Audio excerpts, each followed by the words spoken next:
You remember waking up early just to catch giant robots saving the day? But what about the ones you forgot? The ones that weren't Transformers, the weird ones, the beautiful ones, the shows that flashed across the screen and then vanished into dusty VHS collections.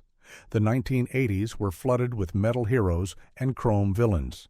Some became legends, others slipped through the cracks, and a few of them? They were far stranger than you remember. The almost famous rival nobody talks about anymore. Before nostalgia decided who won the robot wars, Challenge of the Gobots was everywhere. Launched in 1984, produced by Hanna-Barbera, it arrived fast and loud. Toy shelves were stocked. After-school blocks were ready. For a moment, it looked unstoppable. The story was simple. Good robots versus bad robots. Space refugees. Hidden identities on Earth. It had all the ingredients. But here's the twist. The animation was smoother than people remember. The pacing was tighter than critics admit. Some episodes even leaned into real sci-fi ideas about loyalty and identity. So why did it fade? Because history loves a single champion. Transformers grabbed the cultural spotlight and never let go. Gobots became the punchline, the other robot show. But go back and watch it now. There's charm there, bright colors, clean storytelling. That classic 1980s optimism where even metal heroes believed in teamwork. Challenge of the Gobots wasn't bad. It was just overshadowed. And sometimes that's worse. This one was trying way harder than it needed to. Robotix didn't feel like a toy commercial. It felt like a space opera that accidentally landed in a toy aisle. Released in 1985 as a short animated series tied to Marvel and Sunbow, it told the story of stranded alien robot races fighting to survive on a dying planet. And it was heavy. Characters had history. Betrayals mattered. Alliances shifted. These weren't just colorful machines bumping into each other. They had politics, pride, personal grudges. The robots could combine into larger forms, sure, but that wasn't the emotional hook. The hook was survival, identity, desperation. It only ran for a handful of episodes. That's it. Blink and you missed it. But here's why it matters. Robotix proved that even a short-run robot cartoon in the 1980s could aim higher than expected. It tried to build lore. It tried to tell a saga. And sometimes ambition is more interesting than success. The most gorgeous robot show you barely remember. Mighty Orbots looked expensive, because it was. Co-produced with Japanese animation talent in 1984, this series had color depth and motion that most Saturday morning cartoons could only dream about. The premise was classic super robot energy, a team of robots that could combine into a massive hero. Big threats, big city stakes, big emotion. But the real star? The animation. Explosions of light, fluid transformation sequences, backgrounds that felt alive. It looked closer to theatrical anime than standard American TV fare. So why did it disappear? Legal issues, licensing confusion, corporate complications. The usual behind-the-scenes chaos that kills creativity. Mighty Orbots only lasted one season, but it burned bright. Rewatch it, and you'll see a show that felt 10 years ahead of its time. It didn't fail creatively. It got tangled in paperwork, and that might be the most 1980s ending possible. A family sitcom, if your family was half machine. Bionic 6 arrived in 1987 with a wild pitch. What if a regular suburban family got turned into high-tech heroes? Mom, Dad, the kids. Even the house felt futuristic. But here's the secret sauce. This wasn't just shiny gadgets and cool suits. The show actually leaned into family dynamics. Arguments, rivalries, everyday chaos. Just with more glowing armor. Produced with Japanese animation collaboration, the action scenes moved smoothly. The villains were colorful and over-the-top in that classic 80s way. But the emotional core was domestic. That's rare. Most robot cartoons of the era focused on teams or lone heroes. Bionic 6 said, what if saving the day was a family chore? It lasted 2 seasons. then faded into late-night reruns and collector memory. But it stands out because it blended sitcom warmth with sci-fi spectacle. It wasn't just about machines, it was about family. And that twist made it quietly special. Humans inside machines, and somehow it worked. Centurions hit screens in 1986 with a bold visual hook. Normal humans wearing massive powered suits that snapped into place from orbit. The transformation sequences were half the fun. The setup was simple. A tech genius villain wants control. A team of heroes responds with modular gear systems that attach mid-air. It looked insane, and kids loved it. But what makes Centurions rare now is how intense it felt for a daytime cartoon. The stakes were high. The world felt under constant threat. The heroes actually struggled. And the animation? Surprisingly detailed for its time. It didn't last long. Toy sales cooled. Competition grew fierce. The era moved fast. Yet Centurions captured something unique. It was halfway between a robot show and a superhero series. Not full machines, not full capes. Something in between. And that hybrid energy makes it one of the most fascinating robot cartoons you probably haven't revisited.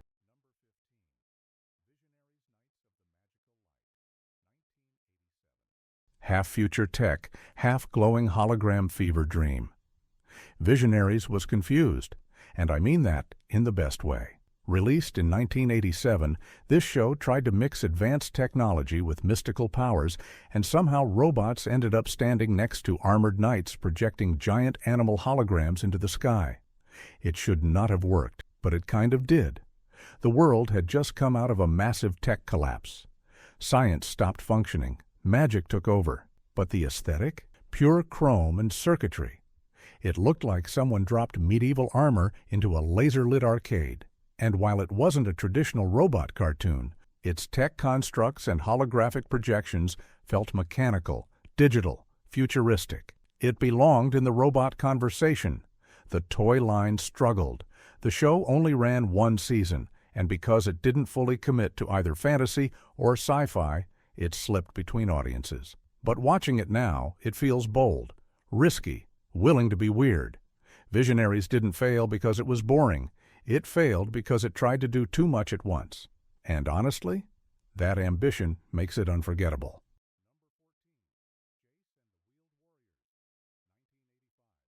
Plant robots, space chases, zero chill. Jace and the Wheeled Warriors is one of those shows where you sit down to rewatch and think, this was on Saturday mornings? Premiering in 1985, it told the story of a young hero searching the galaxy for his missing father while being hunted by the monster minds, plant-based robotic villains that could merge and mutate. It was loud. It was dramatic. It never slowed down. The designs were wild. Vehicles transformed mid-motion. Characters traveled through cosmic landscapes that looked like heavy metal album covers. And the soundtrack? Pure intensity. It only ran for one season, and the story never properly concluded. That's part of its legend. It just stopped. But here's why it matters. Jace aimed for serialized storytelling before that was common in kids' animation. It wanted a long arc, a quest, real stakes. It wasn't subtle. It wasn't polished. But it was fearless. And sometimes fearless is better than perfect. Are the robot show that felt slightly too dark for mornings. Inhumanoids arrived in 1986 and decided subtlety was optional. The story followed scientists using massive mechanical suits to battle underground monsters threatening the surface world. Yes, technically the focus was on creatures, but those armored exosuits? Pure robot energy. And this show went hard. The tone was intense. The designs were eerie. The danger felt real in a way most cartoons avoided. It didn't wink at the audience. It leaned in. Parents noticed. Critics noticed. It sparked concern for being too intense for younger viewers. And that reputation stuck. It only lasted one season, but it gained cult status fast. Rewatch it now and you'll see something ambitious. It treated its audience like they could handle suspense. It didn't soften everything. And Inhumanoids stands out because it dared to push tone further than most robot cartoons of the era. And pushing boundaries? That's how you get remembered. A space western with robots quietly stealing the spotlight. Brave Star launched in 1987 and looked like a cowboy cartoon at first glance. Horses, desert towns, lawman hero, but look closer.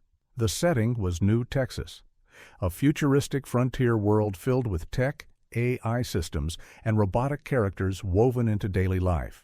The most iconic might be 3030, a mechanical horse with attitude. The show balanced classic Western tropes with sci-fi energy, laser saloons, space outlaws, high-tech towns. And unlike many robot-heavy series, Brave Star slowed down. It explored moral choices, community, consequences. That maturity made it rare. It lasted 2 seasons before fading, but it holds up surprisingly well. The animation is clean, the storytelling feels thoughtful, and the robot elements blend seamlessly into the world instead of dominating it. Brave Star proves something important. You don't need giant metal giants every 5 minutes to make a robot cartoon matter. Sometimes integration is stronger than spectacle. Future City, Cybercops, Maximum Attitude. COPS premiered in 1988 with a simple idea: law enforcement in a futuristic city filled with advanced tech and mechanical upgrades.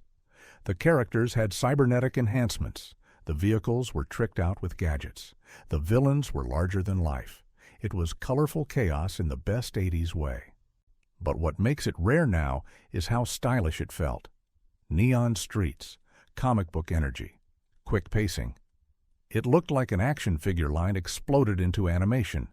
It only ran for a short stretch before disappearing from major rotation.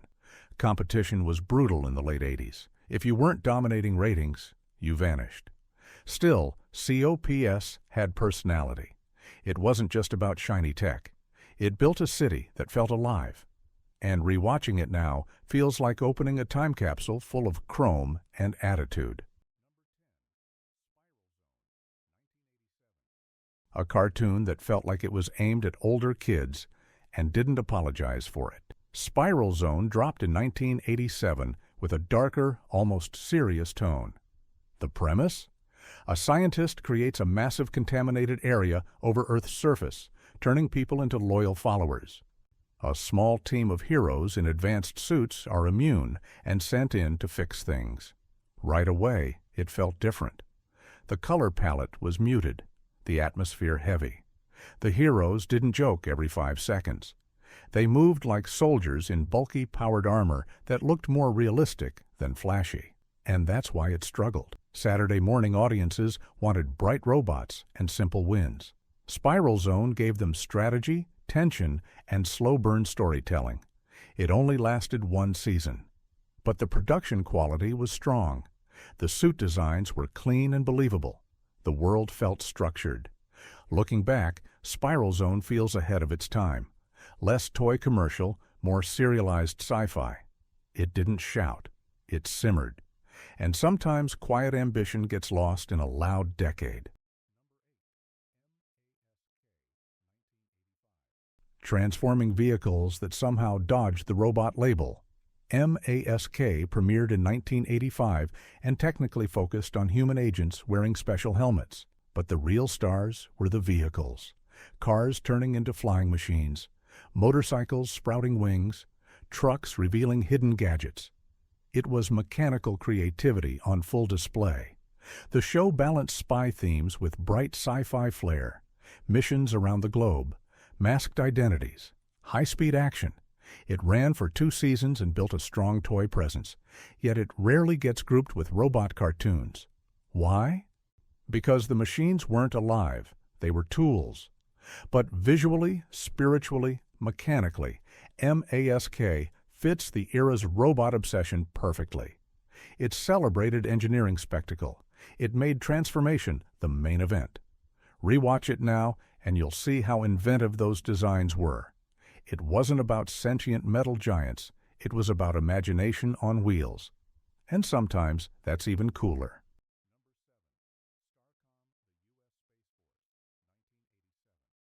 Military sci-fi for kids, but surprisingly thoughtful. Starcom launched in 1987 with a sleek, futuristic tone. Earth had a space defense force. There were orbital stations, high-tech suits, advanced machines. The animation was crisp. The world felt grounded in structured science fiction instead of pure fantasy. What stands out today is its serialized storytelling. All episodes connected. Character arcs mattered. It treated young viewers like they could follow continuity. It only lasted one season. The toy line didn't explode the way producers hoped. And in the late 80s, if toys didn't dominate shelves, networks moved on. But Starcom feels modern in hindsight. It wasn't loud, it was strategic, clean visuals, focused missions. It respected its world building, and that respect makes it worth revisiting.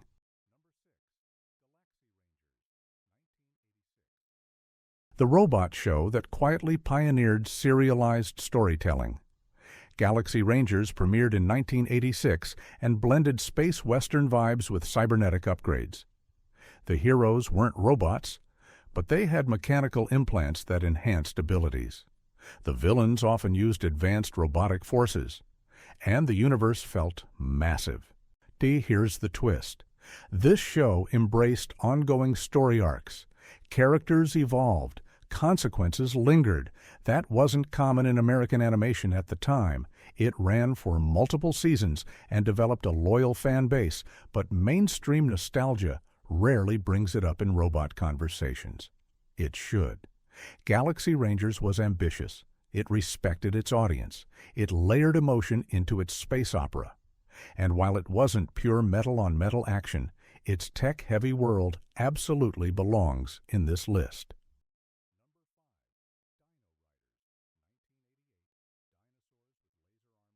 And somehow it felt serious. Dino Riders premiered in 1988 and looked like pure toy chaos. Time-traveling humans land in the age of dinosaurs. They befriend the dinosaurs, then they strap high-tech robotic armor onto them. It sounds ridiculous? It kind of is. But here's the thing. The show played it straight. The tone wasn't goofy. It treated its sci-fi premise with sincerity. There were factions, there were power struggles, there were moments of real tension. The mechanical harnesses and tech systems mounted on those dinosaurs were pure late 80s spectacle. Kids didn't just want robots, they wanted robots riding dinosaurs. It only ran one season, and the toy line didn't explode the way producers hoped. So it faded. But rewatch it now? It's fascinating. The animation holds up better than expected. The world building tries harder than it needs to. Dino Riders wasn't subtle, it wasn't refined, but it was bold enough to combine two obsessions into one chrome-covered stampede. And that kind of creative swing deserves respect. Part metal, or part hero, all neon energy. Silverhawks arrived in 1986 from the same creative minds behind Thundercats, and you can feel it immediately. The heroes were enhanced with metallic bodies and sent into deep space to protect the galaxy from over-the-top villains. The aesthetic, pure chrome and neon, bright wings, shining armor, synth-heavy soundtrack, it wasn't about giant combining robots. It was about cyborg space lawmen soaring through glowing star fields. And it looked incredible. The transformation sequences were smooth. The villains were theatrical. The tone was dramatic without tipping into parody. It ran for a single season, then disappeared into cult status. But visually, it stands out as one of the slickest animated productions of the era. Silverhawks didn't chase trends. It doubled down on style.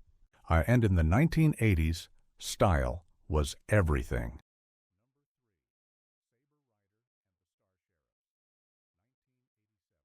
A space western with a giant robot quietly stealing the show. Saber Rider and the Star Sheriffs hit American screens in 1987, adapted from a Japanese series. On the surface, it looked like another cowboy in space cartoon. But then there was Ramrod, a massive transforming robot that shifted between vehicle and combat form. And every time it appeared, the scale shifted. The stakes rose. The American adaptation changed tone. It softened some darker story elements and reshaped character focus. But the core energy remained: high-speed chases, space outlaws, mecha showdowns. It lasted one season in the United States, yet built a dedicated fan base. What makes it rare now is how layered it feels. Under the bright colors and theme song lies a surprisingly complex space saga. Saber Rider blended genres effortlessly. And Ramrod? Still one of the coolest giant robots you probably forgot existed.